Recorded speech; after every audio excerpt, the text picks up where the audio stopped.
Hi, I'm Pete Fernbaugh. I'm the director-producer of The Rocky Horror Show. I'm sorry, Richard O'Brien's The Rocky Horror Show. Can't leave that out. We'll get sued.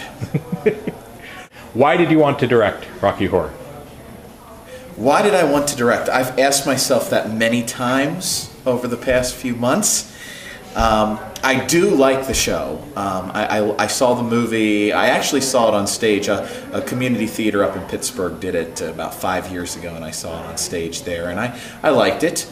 It wasn't until I actually delved into the script that I was like, wow, this is really deeper than anything I thought it was. See, everyone sees it as a spoof, and it is that. It's really a riff on the old 50s sci-fi movies, 50s, 60s. But people forget that science fiction double features. So really, Act 1 is the first movie, Act 2 is the second movie. And Act 1's a very lively, almost like the old beach party movies. Very exciting, everyone's being rebellious. And then Act 2 becomes a more intimate feel of a movie. I hope with this production, people sense that there's something deeper about Rocky Horror, especially in Act 2. And that was one of the biggest surprises of directing, was discovering the depth that's to the show. And I hope I hope they start by yelling and all those other things that I'm not allowed to say on a PG-rated promo for an R-rated show. But I hope I hope they're, by Act 2, they shut up. And I hope they're, not because we're telling them to, they can still yell stuff, but I hope they're drawn in because the characterizations are really good. Dave came in and he was not Tim Curry, and I didn't want Tim Curry, and I didn't want a Tim Curry impersonator, and I wanted someone who had their own vision for the character. So Dave really fills that vision for the character, and he has his own vision. We've been able to collaborate on on who his Dr. Frank is. I think people are going to be very intrigued by this guy who's a mad scientist who uses that sweet transvestite inside of him to kind of bring calm and balance to his life. And he's not inhibited at all. He has found that balance and continues to refine that balance. I'm very impressed with the work he's doing. Actually, I'm impressed with all the cast. I didn't want this show to be about Dr. Frank. I know that's what Rocky Horror is traditionally about, Dr. Frank, but it's also about Brad and Jana and Dr. Scott, and all these guys are really bringing, and ladies, are really bringing their own interpretations to the character, and it's an ensemble show. It's not the Rocky Horror Show starring Dave Zaneski as Dr. Frank. It's starring the entire cast. Shim is great.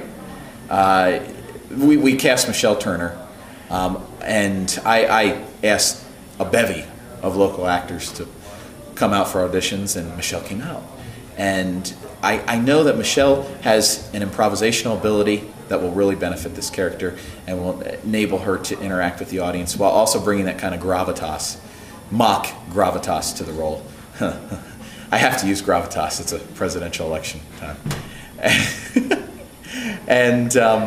But Michelle, the narrator is very important because you're not exactly sure what the role of the narrator is in the long run, and we're going to give a little bit of a twist on it at the end. I think it'll be a twist. I think it'll be successful.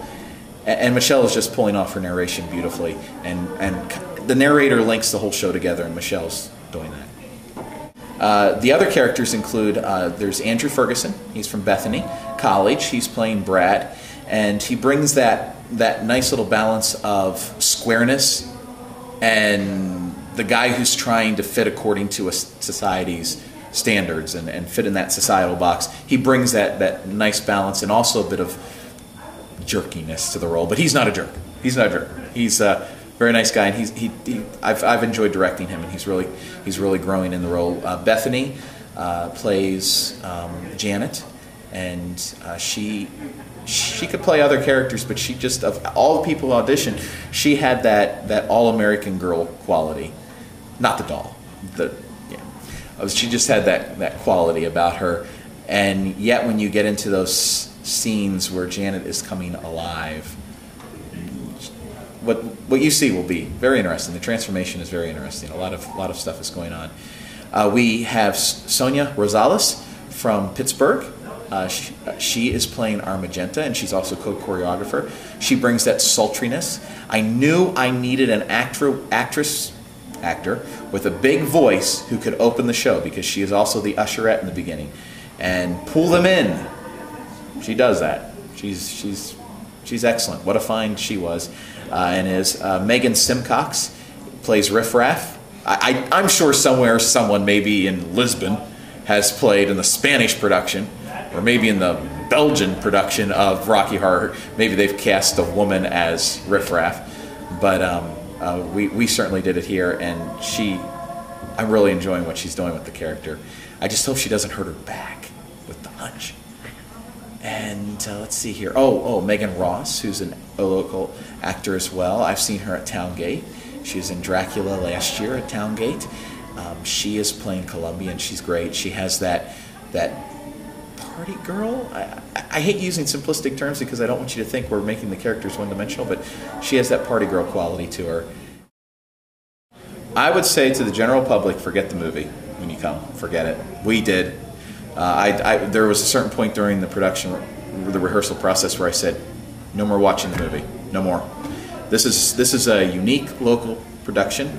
It is a unique take on the Rocky Horror Show. The movie's been done. People have seen it millions upon millions of times. This is a fresh take on Rocky Horror.